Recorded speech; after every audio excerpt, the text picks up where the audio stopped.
जय श्री ओम नमः सिद्धेभ्यः सर्वमंगलमांगल्यं सर्वकल्याणकारकं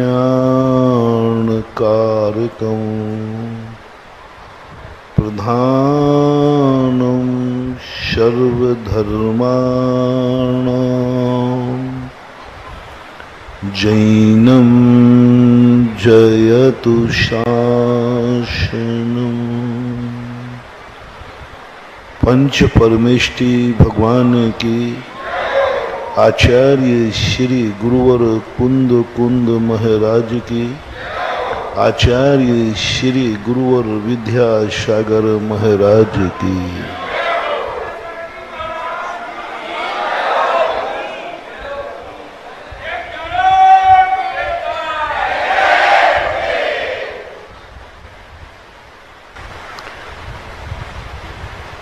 व्यक्ति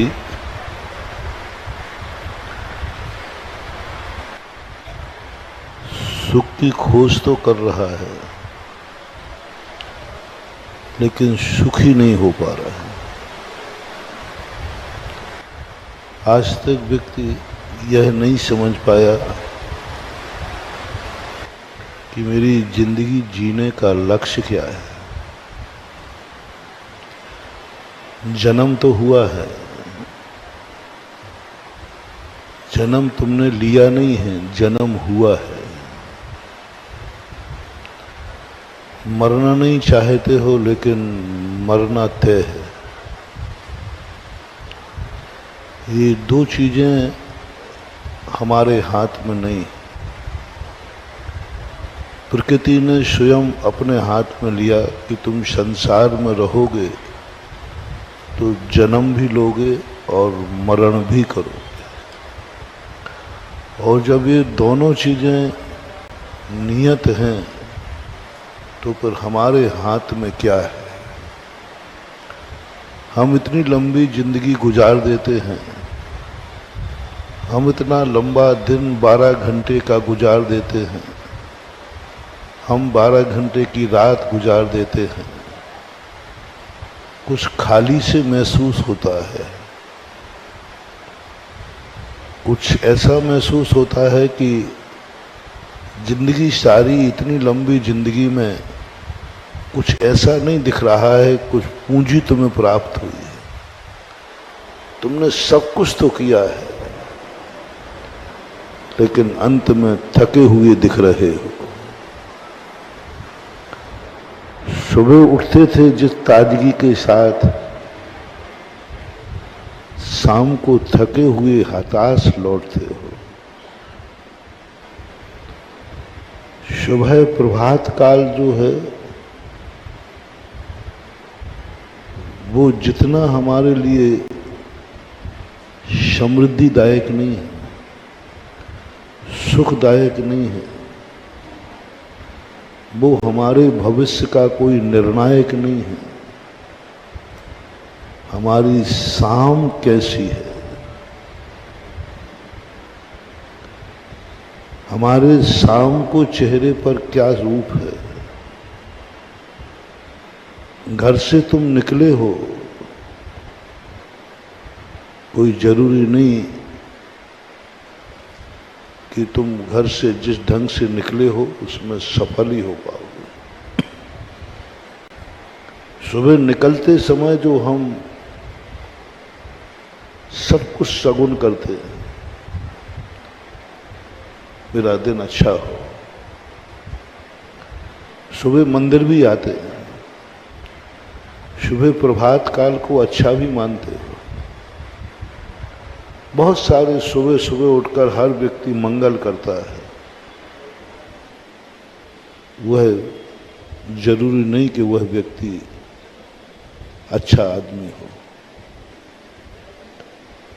जरूरी नहीं कि तुमने कुछ अच्छा कर लिया है। सुबह आपने जो कुछ भी आपने किया वो सब तुमने भय से किया, लोभ से किया, क्योंकि दिन तुम्हें निकालना है। तुम्हें कुछ चाहिए है, तुम सुबह बहुत अधूरे हो, तुम्हारी महत्वाकांक्षाएं हैं, तुम्हें दिन में बहुत कुछ करना है, इसलिए तुम सुबह से कुछ अच्छा करने का सोचते हो। ये तुम्हारा धर्म नहीं है, तुम्हारा स्वार्थ है, मजबूरी है, क्योंकि तुम्हें ऐसा बैठाल दिया गया है कि सुबह अच्छा निकलेगा तो शाम भी है, दिन भी अच्छा निकल जाएगा। कल मैंने कहा था, व्यक्ति जो कुछ भी कर रहा है उसके पीछे या तो भय है, वो भय किसी भी प्रकार का हो सकता, वो भय बुरे दिन का भी हो सकता है, वो भय नरकों का भी हो सकता है, वो भय कर्मों का भी हो सकता है। किसी किसी का भय बैठा हुआ है, और जब भय आत्मा में बैठा होता है, व्यक्ति की कोई भी क्रिया शक्तिमान नहीं हो सकती। भय आपके अंदर बैठा है। यदि मोक्ष का भय, संसार का भय, ये भी भय तुम्हें बैठा है कि चलो मुझे धर्म करना चाहिए, नहीं तो मुझे नरक मिलेगा, मेरी दुर्गति हो जाएगी। ये भय बच्चों के लिए था, ये भय अज्ञानियों के लिए था, ये भय उन अराजक लोगों के लिए था, ये भय उन पापियों के लिए था, ये भय उन तुच्छ प्राणियों के लिए था जो धर्म को समझते ही नहीं हैं, धर्म करना नहीं चाहते। दो प्रकार का धर्म होता है, एक अपना स्वयं का हित होता है। जब व्यक्ति स्वयं का हित नहीं करना चाहता, स्वयं धर्मात्मा नहीं बनना चाहता, स्वयं कल्याण नहीं करना चाहता, स्वयं अपनी जिंदगी को अच्छा नहीं बनाना चाहता, उनके लिए जैनाचार्यों ने कहा, इनको भय दिखा करके धर्मात्मा बनाओ। जो अहिंसा धर्म को नहीं समझना चाहते हैं, इन्हें पुलिस और कानून का डर दिखाकर अहिंसक बनाओ। दिखाओ कानून को, इनको दिखाओ दंड 302 धारा का परिणाम, क्योंकि ये मर्डर करने वाला है, ये हत्या करने वाला है, इसको अहिंसा से कोई लेना देना नहीं है, ये अहिंसक बनना नहीं चाहता। वो तो कहता है दुनिया को मिटाओ, अपने को बनाओ। जिसके मन में हिंसा भरी हुई है, जिनके मन में एक ही भरा है कि दुनिया को जितना दुख दे सको दो, ऐसे लोगों के लिए भय का रूप दिखाया कि इनको ऐसा भय दिखाओ जिससे ये हिंसा ना करें, मजबूर कर दो इनको।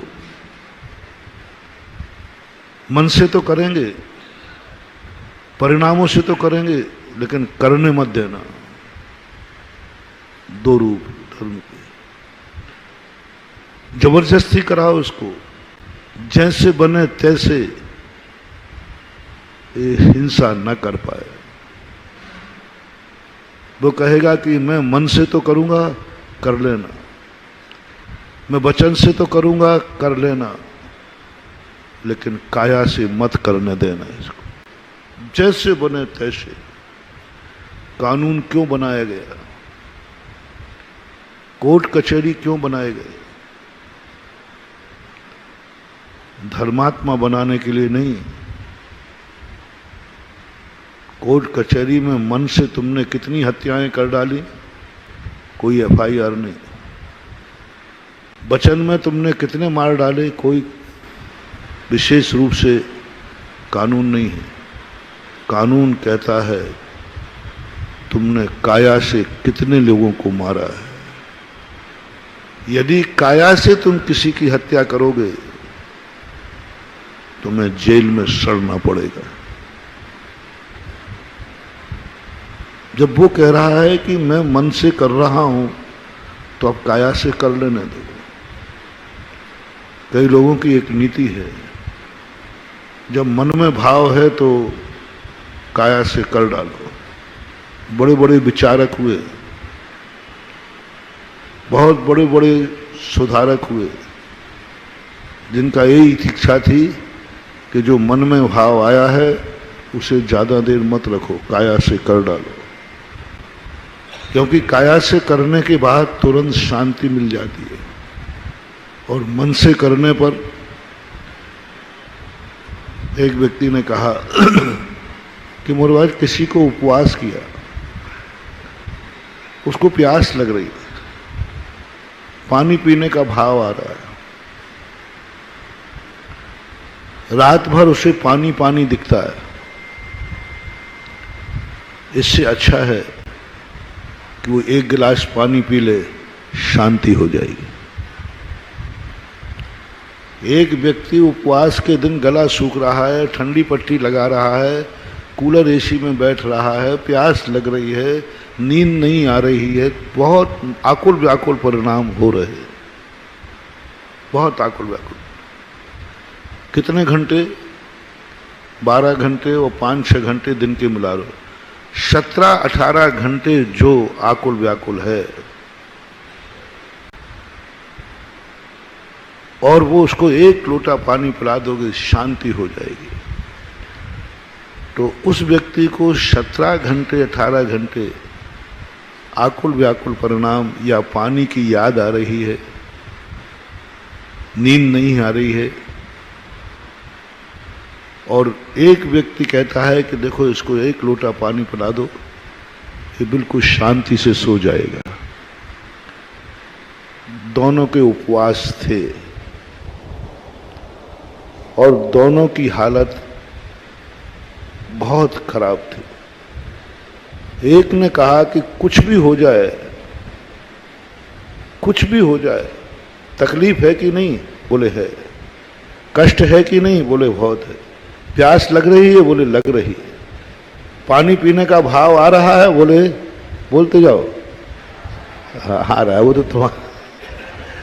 पानी पीने का भाव भी आ रहा है, कष्ट भी हो रहा है, नींद भी आ रही, लेकिन पीऊंगा नहीं, पीऊंगा नहीं, 24 घंटे नहीं पीऊंगा। दूसरा कहता है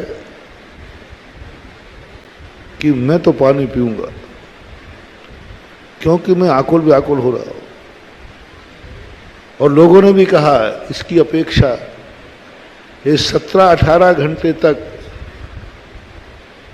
संक्लेश में रहेगा, क्लेश में रहेगा, अच्छा है कि तू एक लोटा पानी पी ले, उपवास तोड़ दे। और जैसे उसने पानी पिया, शांत, एकदम शांति, रिलैक्स, कोई आकुल व्याकुल परिणाम नहीं है, बिल्कुल शांत हो गया, कुछ भी नहीं, शांति से बैठा। इन दोनों में से अच्छा कौन है?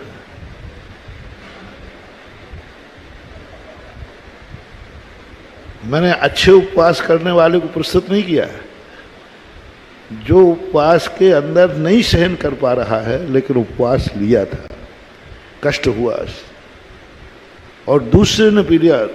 एक अभी भी टटपट्टी रख रहा है गले पे,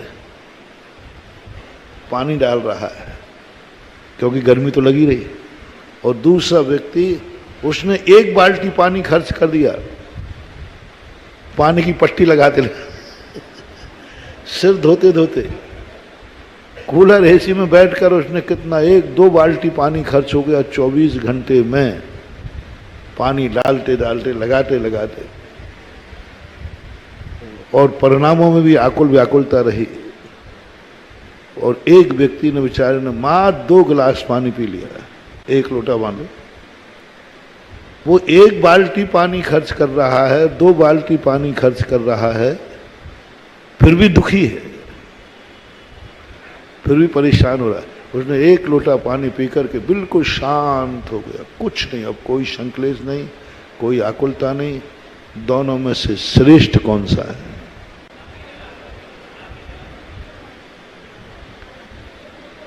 90% लोगों का सहमत वो 1 लोटे वाले पे जाएगा।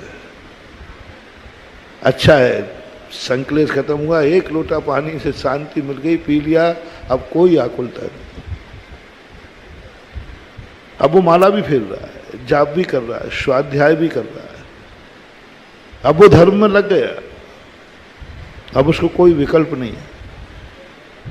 और वो व्यक्ति अभी भी ना तो माला फेर पा रहा है, ना स्वाध्याय कर, अभी वो ठंडी पट्टी लगा रहा है, और वो 1 लोटा पानी पी करके बढ़िया माला फेर रहा है, स्वाध्याय करने लगा, पूजा करने लगा, बुरे कार्य नहीं किए, अच्छे कार्य किए। और वो ना तो माला फेर पा रहा है, ना स्वाध्याय कर पा रहा है, ना मंदिर जा पा रहा है, कुछ नहीं कर पा रहा है, बल्कि सुबह होते होते 2 लोग पकड़ करके मंदिर ले गए, और पहले वाले को बहुत शांति से उसने 100 मालाएं फेर ली, दिन भर में 50 मालाएं फेर ली, पूजा भी कर लिए, 3 बार भक्तांबर पाठ पढ़ लिया, प्रवचन सुनने भी आ गया। और पहला वाले की हालत तो अभी खस्ता है। इन दोनों में से श्रेष्ठ कौन सा है? एक ने काया से पी लिया और एक मन से पी रहा है। संक्षिप्त करो मंत्र।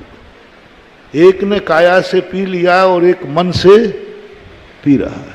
मन से पी रहा है, बराबर पानी पर, उसका पानी पर उपयोग लगा हुआ है, मन से पी रहा है। जागते नहीं पिया, नींद आएगी तो नींद में पी लेगा। 17 घंटे पानी पिया उसने मन से, और एक ने 2 मिनट पानी पिया काया से। काया से यानी 2 मिनट लगे, और वो 17 घंटे मन से पानी पी रहा है। इन दोनों में निर्णय करना है श्रेष्ठ क्या है। 2 मिनट पानी पीकर पानी का विकल्प खत्म, अब उसको पानी याद ही नहीं आ रहा, पानी का ध्यान ही नहीं आ रहा है, पानी का भाव ही नहीं हो रहा है। 2 मिनट में सारे परिणाम खत्म, सारे भाव खत्म, सब कुछ विकल्प खत्म, पानी खत्म ही हो गया। उसका मतलब ही नहीं, क्योंकि प्यास बुझने के बाद फिर पानी का कोई कीमत नहीं होती, पानी की याद भी नहीं आती। पानी की याद कब आती है? प्यास होती तो प्यास खत्म हो गई। और वो 17 घंटे तक मन से पानी पीता रहा, 17 घंटे पानी उसके ध्यान में रहा, 17 घंटे वो पानी पानी करता रहा। 17 घंटे, क्योंकि 5-6 घंटे तो प्यास नहीं लगी, 24 घंटे इसलिए निकाल रहा हूं कि 11-12 बजे तक तो चल गया, लेकिन उसके बाद उसको प्यास चालू हो गई और रात भर उसको लगी। अब इन दोनों का बहुत बड़ा मोटिवेशन है महानुभाव। इन दोनों में एक 17 घंटे मन से पानी पी रहा है, 18 घंटे, और एक ने 2 मिनट में पानी पीकर उपयोग को हटा दिया, धर्म ध्यान में लगा दिया। पानी से उपयोग हट गया और उसका सारा धर्म ध्यान से उपयोग हटा है और पानी में लगा है। कुछ नहीं कर रहा, कहीं मन ही नहीं लग रहा। माला फेरने में मन नहीं, पूजा में मन नहीं, स्वाध्याय में मन नहीं, किसी में मन नहीं लग रहा। पानी पानी पानी पानी घूम रहा है उसके दिमाग में मन से, और पी भी रहा है मन से। चलो ये मान रहे। और वो व्यक्ति 1 लोटा पानी पीकर माला फेरने बैठ गया। इन दोनों में से श्रेष्ठ कौन?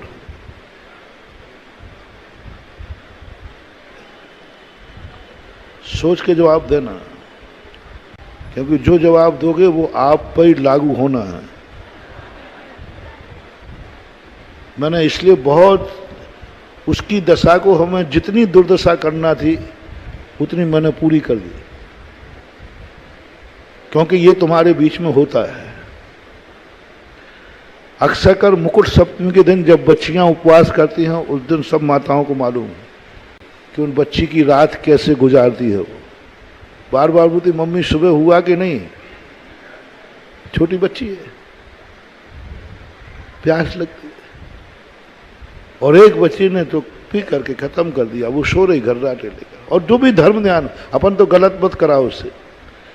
जिसने पानी पी लिया है वो धर्म ध्यान कर रहा है, माला फिर रहा है, मंदिर जा रहा है, भक्तांबर पाठ कर रहा है, प्रवचन सुन रहा है, पूजा पाठ सब कर रहा है एक लोटा पानी पीने के बाद।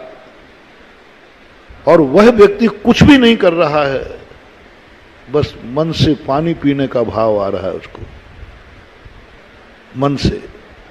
इन दोनों में से ठीक क्या है?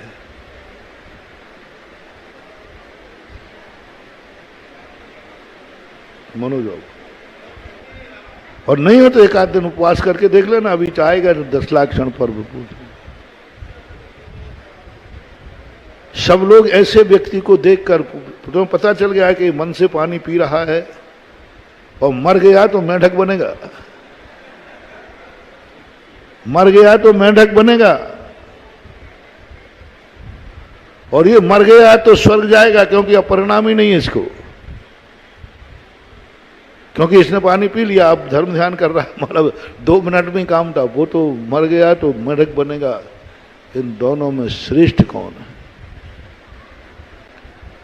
2 मिनट पानी पी करके स्वर्ग गया, 18 घंटे पानी को मन से पीता रहा, मर के मेंढक हो गया। धर्म ध्यान भी छूट गया, पूजा पाठ भी छूट गया, और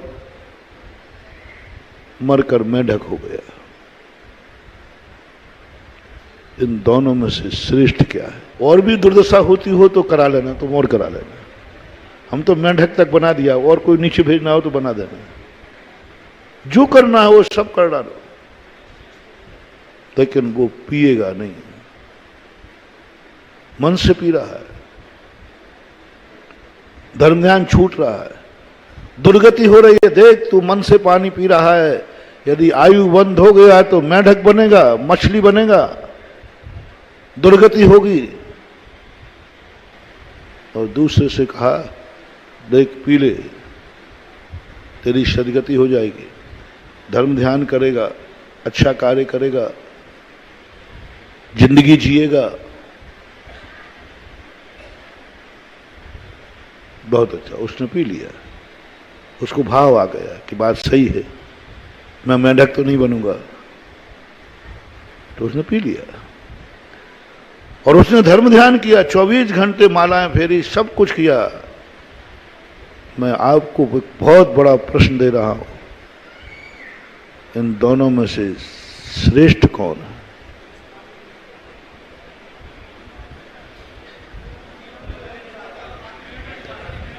मोटिया जी, जैसे पानी पी लिया, नहीं पिया, बहुत बड़ी चीज मानो। मैं उस धर्म की बात कर रहा हूं जो धर्म को तुम लोग धर्म नहीं मानते। तुम लोगों को दिख रहा है मात मंदिर का धर्म, तुम लोगों को दिख रहा है मोक्ष का धर्म, तुम लोगों को दिख रहा है महाराजों के द्वारा बताया हुआ धर्म, तुम्हें दिखता है कि मुनि महाराज ही धर्मात्मा हैं,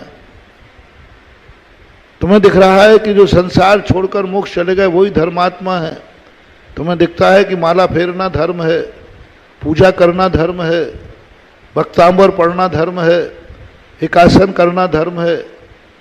बस इसी धर्म को तुम धर्म मानते हो, इसलिए तुम्हारा सब कुछ विनाश हो रहा है। ये धर्म नहीं बंधुओं, ये धर्म के बहुत बड़े फल है। तुम बीज से वंचित हो,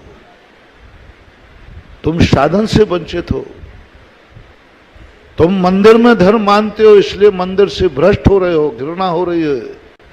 तुम्हें ये मालूम नहीं है मंदिर का धर्म बाद में होता है, पहले घर का धर्म होता है।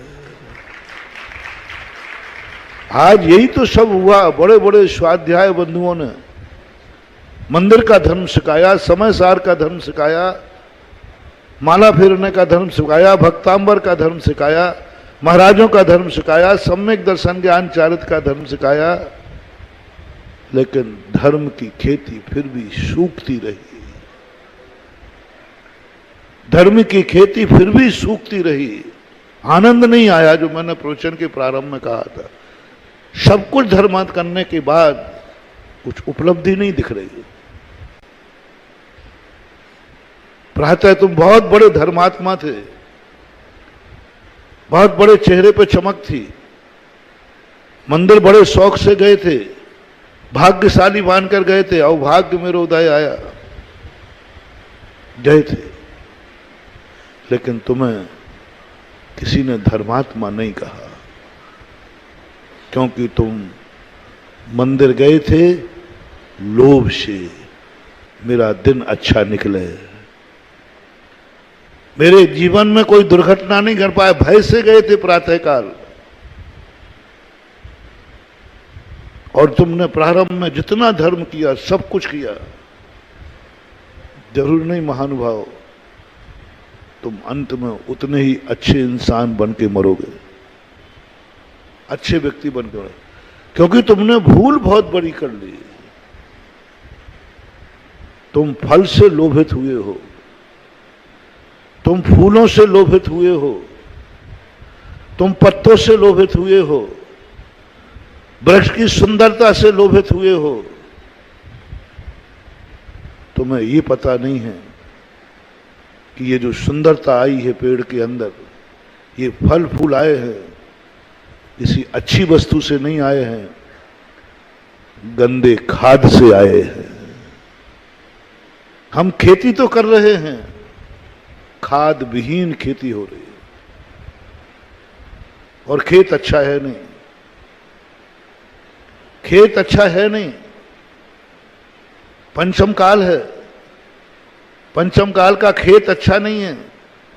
बिना सिंचाई के हो जाए, बिना खाद के हो जाए। आज महानुभाव जो भी तुम बीज बोओगे, सबसे पहले खाद चाहिए। खाद अच्छी वस्तु का बनता है कि गंदी वस्तु का? खाद अच्छा होता है कि गंदा होता है? घास सुगंधित होता है कि दुर्गंधित होता है?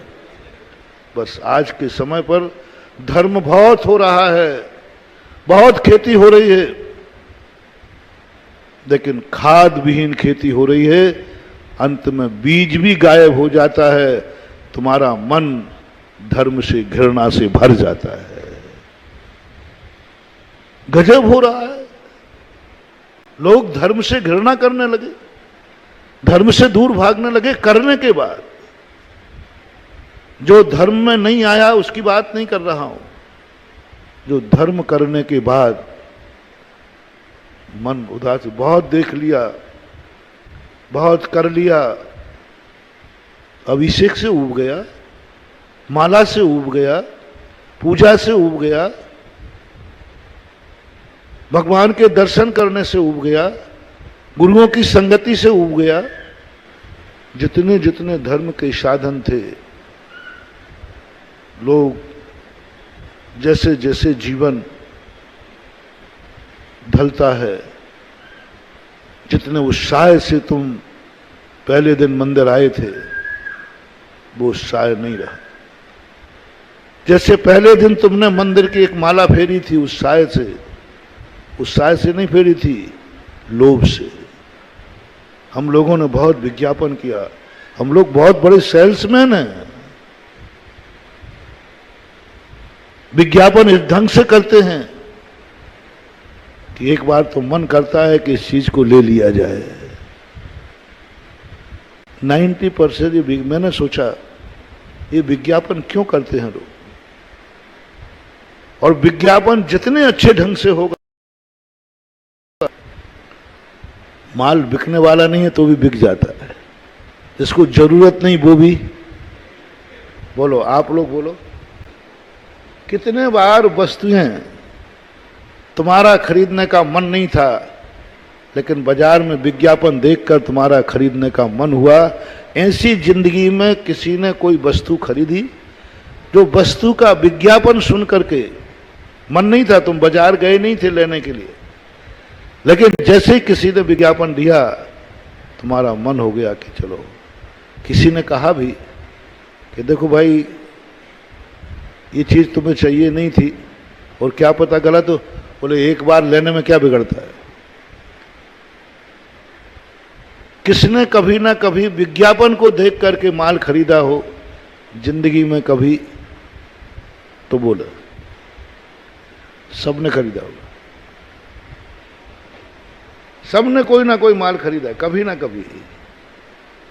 तुम्हें उसके संबंध में कुछ भी नहीं था, लेकिन तुमने खरीदा है विज्ञापन देखकर। विज्ञापन देखकर खरीदा, चाहे वो कैसा था, लेकिन विज्ञापन इस ढंग से प्रस्तुत किया गया कि तुम्हारा मन ललच गया। हुआ कि नहीं योगेश जी? कुछ नहीं तो मोबाइल तो खरीदा होगा, कुछ नहीं तो कभी कोई टीवी, कोई ना कोई चीज विज्ञापन के माध्यम से खरीदो। तुम्हें उसके संबंध में कुछ भी नॉलेज नहीं था, मात्र विज्ञापन देखकर तुम्हारा मन हुआ कि मैं इसको खरीदूं। शब्द की तरफ से ओके मानो। अब आता हूं मैं अपने, तुम्हें कुछ भी नहीं मालूम था, तुम इडियट हो। मेरे विज्ञापन पर आगरा वालों ने पता नहीं कितना धर्म किया है। मेरे विज्ञापन, मैं कोई कम सेल्समैन नहीं हूं, ध्यान रखना।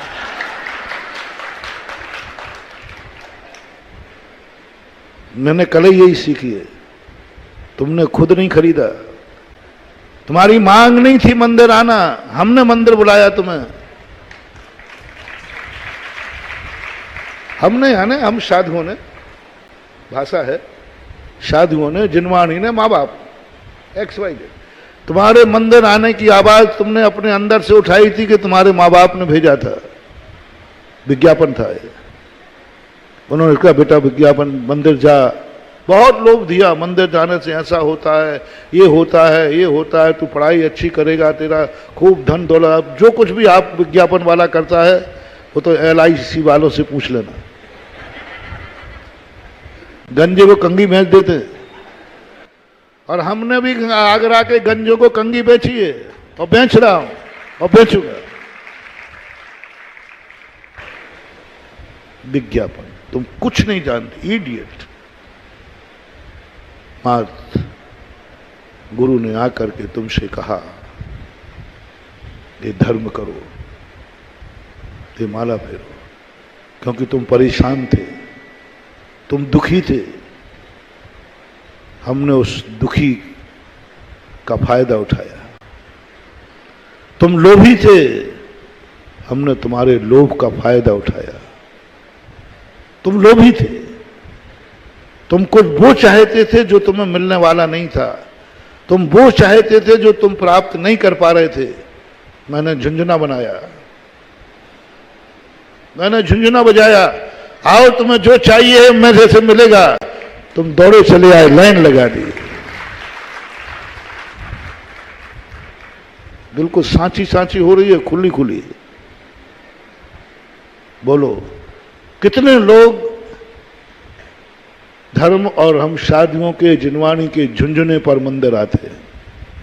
झुंझुना बजाया हमने, आओ तुम्हें जो चाहिए है, नहीं मिल पा रहा है ना, तुम पास नहीं हो पा रहे ना, तुम व्यापार में सफल नहीं हो पा रहे ना, आओ मैं तुम्हें देता हूं भक्तांबर पाठ। हमने भक्तांबर का झुंझुना बनाया, तुम्हारे हाथ में भक्तांबर की किताब आ गई। मैंने झुंझुना बनाया कि आओ तुम भगवान का शांति धारा करो, तुम्हारी इच्छा पूरी होगी। मैंने शांति धारा का झुंझुना बजाया, तुमने लाखों की बोली लेकर के, लोटा लेकर खड़े हो गए बेटा। मैंने नमोकार मंत्र का झुंझुना बजाया, मैंने व्रत नियमियों का झुंझुना बजाया, ये मंदिर मेरे से बहुत बड़े शोरूम हैं, मंदिर मेरे बहुत बड़े शोरूम हैं धर्म के, और मंदिर में बैठी हुई मूर्ति शोरूम की मूर्ति है जो तुम्हारे लिए बनाया है, शोरूम बनाया है और उसका विज्ञापन दिया। तर्क से, नए से, गलत मत मानना। कल भी मैंने कहा था, धमकी मत मानना। ये जो लोभ मैंने दिया है ये झूठा मत मानना। कल मैंने बहुत अच्छा मोटिवेशन किया था। सच्चे डाकू का और सच्चे साधु की वाणी को कभी धमकी मत मानना। सच्चा डाकू है, डाकू कहो, पापी कहो, आतंकवादी कहो, जो सही में है, डुप्लीकेट नहीं। डाकू भी असली होते हैं और साधु भी असली होते हैं, डुप्लीकेट की बात नहीं करता। जिस डाकू को तुम असली मानते हो, जिस पापी को मानते हो कि ये सर प्रकार का पापी है, मन से भी, वचन से भी, काय से भी, किसी भी प्रकार से इसके मन में दया नाम की चीज नहीं, ये बिल्कुल भी हिचकने वाला नहीं, इसको कुछ भी करने में कोई डर नहीं है, कोई भी डर नहीं है। ये इतना बड़ा पापी है। ऐसे पापी ने जो कुछ भी कहे कभी धमकी मत मानना, नहीं तो बेटा खो दोगे और तुम भी चले जाओगे। कल का ही प्रवचन था है, कल ही बात कही थी, और कभी नहीं मानना। बच्चे की बात कही थी। ये निर्णय करना, जो कुछ भी वो कहे, मैं कुछ भी नहीं कह रहा हूं, जो कुछ भी कहे वो धमकी नहीं है, उसने कहा है तो वैसा होगा और वैसा वो करेगा। ये मैंने कल इसलिए बता दिया था क्योंकि आज कहीं तुम ऐसा ना समझो कि मैं झुंझुना बना रहा हूं। झुंझुने में दम है, और तुम्हारे सच्चे साधु ने, यदि तुम्हें विश्वास हो कि मेरा गुरु सच्चा है, तुम्हें विश्वास हो कि जिसका तुम प्रवचन सुन रहे हो ये सच्चा है, बहुत दिन हो गया, थोड़ा एक बार फिर पूछ लो। हालांकि रजिस्टर्ड हूं मैं आगरा में, क्योंकि आगरा वालों ने मेरी हर बात को सच माना है, मुझे भी सच माना है। मैं रहूंगा आगरा। आगरा वालों ने मुझे सच माना, मेरी बात को सच माना। यहां नहीं, मैंने कहीं भी बैठ करके आगरा में संदेशा बैठा, इन्होंने आंख बंद करके स्वीकार किया। और इसमें कमला नगर तो नंबर 1 है। मैंने जो कहा वो किया, सब किया। फिर भी आज पूछ रहा हूं,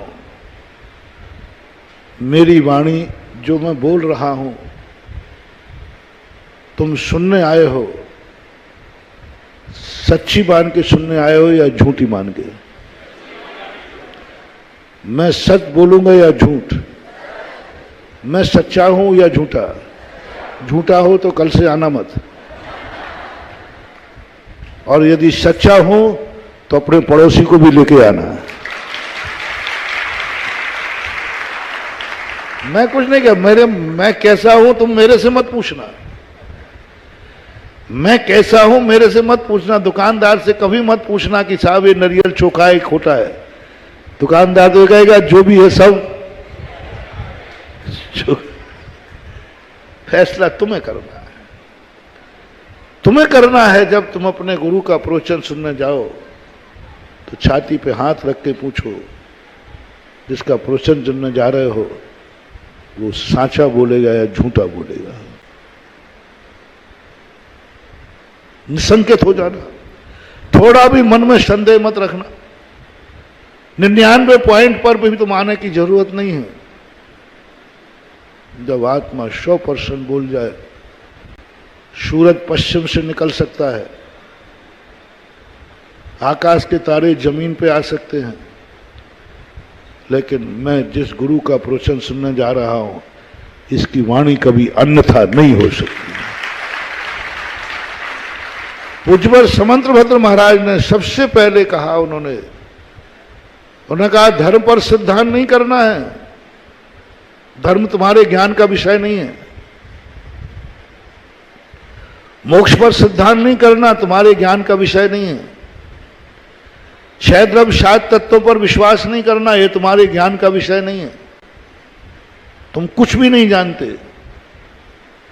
कुछ भी नहीं जानते। आप श्रावकों के लिए बहुत बड़ी बात कही महानुभाव। धर्म को समझने की बिल्कुल भी नकार दिया कि तुम्हें कुछ नहीं समझना, क्योंकि तुम्हें कुछ समझ में आएगा नहीं। समय बर्बाद मत करना, तुम समझना गुरु को, तुम समझना शास्त्र को, तुम समझना भगवान को। ये कैसे?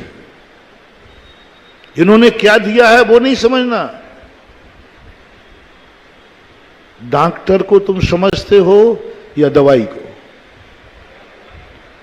विश्वास तुम्हारा डॉक्टर पे है, दवाई पर? डॉक्टर, दवाई के संबंध में अपन क्या जानते? कुछ भी नहीं जानते। दवाइयां सब खाते हैं, लेकिन दवाई के संबंध में कितनों को नॉलेज है कि ये दवाई इस बीमारी की है, इसमें ये चीज डली है, ये सब। यदि यही तुम्हें पता होता तो डॉक्टर की, डॉक्टर ने जो पर्ची पर लिखी है दवाई, यानी तुम उस दवाई के संबंध में बिल्कुल कुछ नहीं जानते। इडियट और मूर्खी बने रहना। और तुम जब तक यदि दवाई की खोज में जाओगे तब तक तुम मर चुके, गलती मत कर लेना। डॉक्टर जो दवाई दे रहा है, पहले मैं इस दवाई के संबंध में समझूंगा, जहां बनती है फार्मेसी जाऊंगा, मैं खुद फार्मूला देखूंगा, फिर उस पर विचार करूंगा कि दवाई सही है कि नहीं, मात्रा सही है नहीं। जब तक तो तुम ऊपर चले जाओगे। सारी दुनिया दवाइयां खा रही है, दवाई के संबंध में कुछ नहीं जानती। किसके विश्वास पर? वो पेड़ फाड़ के देखता है। किसके विश्वास से तुमने मरीज छोड़ दिया ऑपरेशन थिएटर में? बाहर निकल के आ गए, तुम बाहर निकल के आ गए, मरीज छोड़ दिया। पेट फाड़ेगा, क्या करेगा क्या नहीं करेगा, क्या जानते हो तुम? तुम्हें कुछ नहीं दिखेगा, ना तुम्हें किडनी का पता है ना लीवर का पता है। तुम देखोगे तो एक मांस का लोथड़ा दिखेगा, कुछ नहीं दिखेगा। अपने ज्ञान में कुछ नहीं। अब कहे किडनी है, अपन कहें क्या है, तो मांस का टुकड़ा है। डॉक्टर जानता, हम कुछ नहीं जानते, जानना भी नहीं। जानने जाओगे तुम बहुत बड़ी गलती कर दोगे। तुम्हें पूरी छूट है डॉक्टर को जानने की। डॉक्टर को जानो, डॉक्टर की सीआर जानो, आजू बाजू से पूछो, पिछले मरीज जो गए हैं उनसे पूछो, ये डॉक्टर, फिर से बोलो, डॉक्टर जिन्होंने इलाज कराया उनसे पूछ लीजिए डॉक्टर कैसा है। डॉक्टर की परीक्षा करो, जितनी कर सको करो। डॉक्टर की परीक्षा करने के बाद मेडिसिन की नहीं, ऑपरेशन की नहीं। डॉक्टर साहब तुम कौन सी कैंची से काटोगे, कहां से काटोगे, फिर कौन से धागे से सियोगे, ये सब यदि तुम झगड़े में पड़ोगे ना, जब तक बहुत देर। कई बार तो ऐसा होता है कि तुरंत निर्णय लेना है, इसी समय इनकी बाईपास होगी, तुरंत ऑपरेशन होगा, कोई भी समय नहीं है साहब, थोड़ा बहुत नहीं, कोई समय नहीं। यदि तुमने समय ले लिया तो क्या हो जाएगा? महानुभाव, धर्म क्षेत्र में भी तुम्हें पूज्यवर समंत भद्र महाराज बहुत बड़े फिलोसोफर थे, वो बहुत बड़े दार्शनिक थे। उन्होंने कहा नहीं, इन ग्रस्तों के लिए, हमारी थेरी अलग है तुम्हारी अलग है, ग्रस्तों से स्पष्ट आदेश दे दिया तुम्हें कोई भी जानकारी नहीं रखना, तुम्हारा डॉक्टर है गुरु,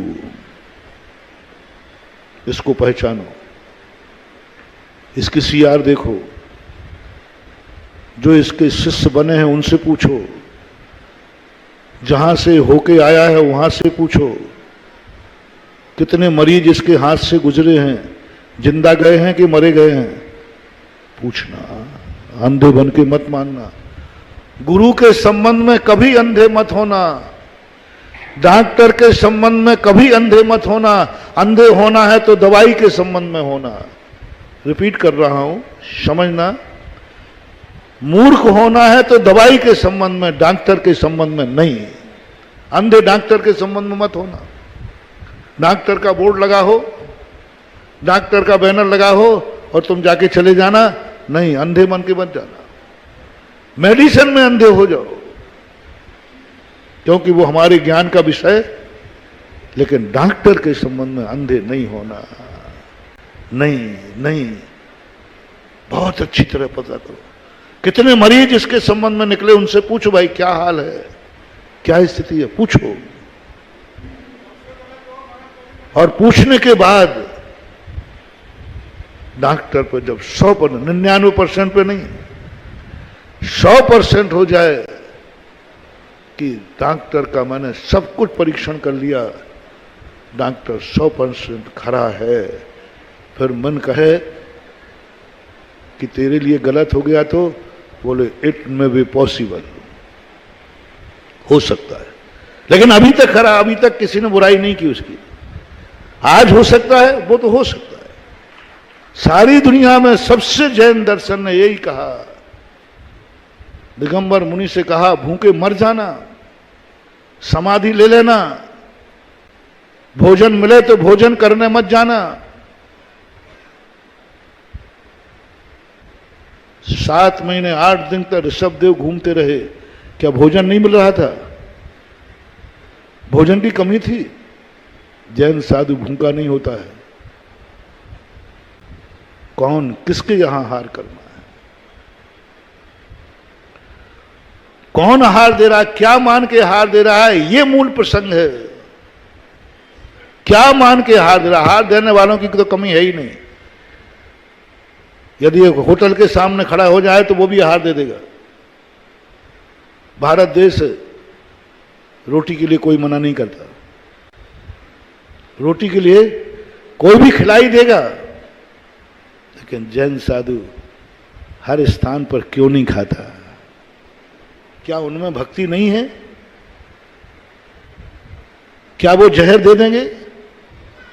क्या वो भोजन नहीं कराएंगे? क्यों नहीं करता दिगंबर जैन साधु हर स्थान पर भोजन? इसका जवाब पूज्यवर उमा स्वामी महाराज ने तत्वार सूत्र में दिया। जैन साधु वहीं से आहार करता है जो उसको गुरु मानता है।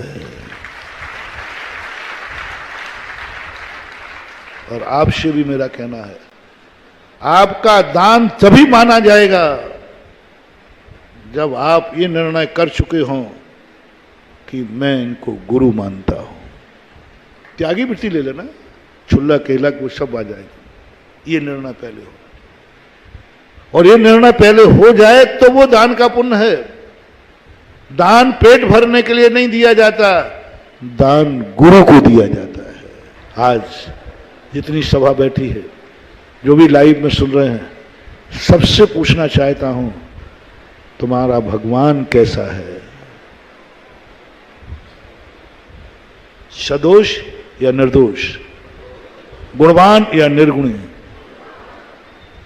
जब सब कुछ तुम्हारे भगवान में है तो फिर तुम यहां वहां क्यों भटकते हो रे? या तो कहो मेरा भगवान खोटा है, मेरा जिनेन्द्र देव खोटा है, कोई इज्जत नहीं है, कोई दम नहीं है, कोई गुण नहीं है, कोई सारे दोषों से भरा है। हिम्मत हो तो कहो ये, इसलिए मैं पड़ोसी के पास रोटी मांगने जा रहा हूं क्योंकि मेरे बाप के पास कुछ नहीं है। मेरे बाप के पास कुछ नहीं है, ना इज्जत है, ना धन है, ना दौलत है, कुछ भी नहीं है। इसलिए मैं पड़ोसी में जा रहा हूं, इसलिए मैं दरवाजे दरवाजे भीख मांग रहा हूं। फैसला करना होगा। ये कहकर के तुम यदि फिर जाओगे तो अनैतिक नहीं माना जाएगा। जिस बाप के पास बेटे को खिलाने को नहीं है और बेटा यदि वो दर दर की भीख मांगता है तो कोई गुनाह नहीं कर रहा है। क्योंकि उसके पास खिलाने को, बाप के पास खिलाने को है ही नहीं बेटे के लिए, और बेटा जाके कहीं भीख मांग रहा है, तो बोलो वो गलत है क्या? बोलो कोई गलत नहीं, क्योंकि बाप के पास मरेगा थोड़ी, भीख तो मांगेगी। ऐसे ही मैं आपसे पूछना चाहता हूं, आज फैसला कर लेना तुम्हारा भगवान कैसा है। तुम्हारा सबका अपना अपना भगवान, अंदर से पूछना, शक्तिहीन या शक्तिमान, गुणवान या गुणहीन, सदोष या निर्दोष, अंदर से बोलना। और यदि तुम्हारा बाप सच्चा है, धनवान है, बेटा फिर तुमने पड़ोसी के यहां भीख मांगी तो 100 जन्म तक भिखारी होगे, ध्यान रखना कि क्योंकि तुमने अपने बाप की इज्जत को धूल में मिलाया है। यदि तुम्हारा भगवान सच्चा है तो फिर दर दर ठोकर खाने की जरूरत नहीं, दर दर धोख देने की जरूरत नहीं, दर दर भटकने की जरूरत नहीं, दर दर माथा टेकने की जरूरत नहीं, क्योंकि तुम्हारा भगवान पूर्ण समर्थ है। और ये नारा लगना चाहिए, जो यहां है वो दुनिया में कहीं नहीं है, और जो यहां नहीं है वो भी दुनिया में कहीं नहीं है। एक अन्यथा शरणम नास्ति तुम्हें शरण। अंदर से करना ये बात, अंदर से करना। बाप वाली बात आ गई है, थोड़ा बेशरम लोगों पानी पे चढ़ना। तुम्हारी इज्जत का सवाल नहीं है। आज दाव पे कौन लग गया है? बाप लग गया है। तुमने यदि पड़ोसी में कहीं भीख मांग ली तो तुम्हारी इज्जत का सवाल नहीं, किसकी इज्जत धूल में मिलना है? बाप की इज्जत धूल में मिलना है। इसका बाप कंगाल है, इसका बाप कंगाल है। महानुभाव, कितना भी प्रयास करना, तुम कितनी धूल में मिल जाना, लेकिन कम से कम बाप की इज्जत को धूल में, तुम कितने भी मिल जाना, मैं कुछ नहीं कह रहा हूं, कम से कम अपने भगवान की इज्जत को धूल में मत मिलने देना। तुम्हारा भगवान कैसा है? दुनिया यही कहेगी कंगाल होगा, शक्तिहीन होगा, भक्तों को कुछ खिलाने लायक नहीं है, देने लायक नहीं है, तभी तो इनके भक्त दर दर की ठोकरें खाते फिरते हैं, दर दर धोख दे करके मांगते फिरते हैं, क्योंकि इनके भगवान में कोई दम नहीं है। महानुभाव, कुछ भी हो जाए लेकिन भगवान की इज्जत को धूल में मत मिलने देना। यह तुम्हारा भगवान कैसा है? तुम्हारा भगवान कैसा है? समंत भद्र महाराज। और ये फैसला करने के बाद अपना प्रसंग चला था, सच्चा डाकू सक्के साधु की धमकी मत मानना, धमकी मत मानना। ये मत मानना कि महाराज जो कह रहे हैं ये माल बेचने के लिए कह रहे हैं। सेल्समैन की बात आई थी, और मैं पक्का सेल्समैन हूं। कितने लोग हैं जो मेरे कहने पर या हम शादियों के कहने पर मंदिर आ रहे हैं? कितने लोग हैं जिन्होंने रात्रि भोजन त्यागा है मेरे कहने पर, हम शादियों के कहने पर। हमारे और महाराज भी यहाँ आए, वीर सागर महाराज जी आए, प्रणब मिश्र सागर महाराज आए, वो हम सब एक ही क्वालिटी के हैं, हम सब एक ही कंपनी के सेल्समैन हैं। आचार्य विद्यासागर महाराज की बहुत बड़ी कंपनी है, और यहाँ से सेल्समैन है बेटा। मैंने कहा ना, गंजे को कंगी बेचते हैं।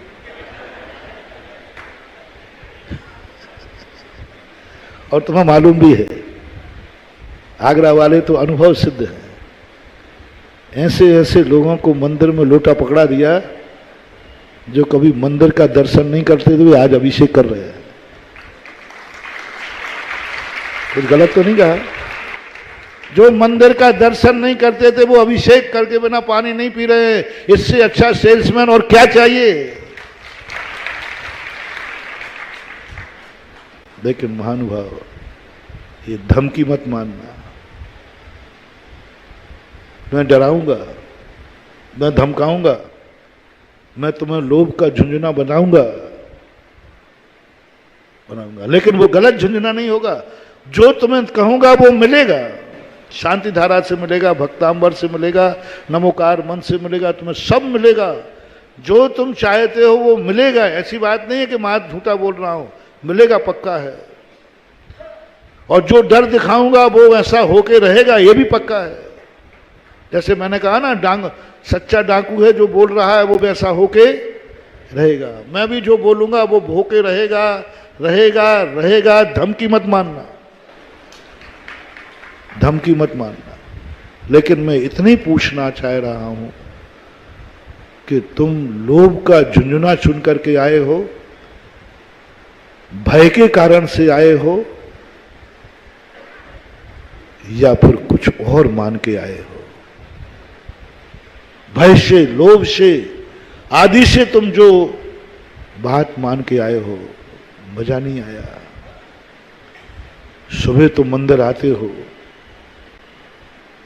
प्रारंभ का प्रवचन वो बहुत खुशी से, हर्ष के साथ आए हो। अभी मैं तुम्हें धर्मात्मा नहीं कह सकता।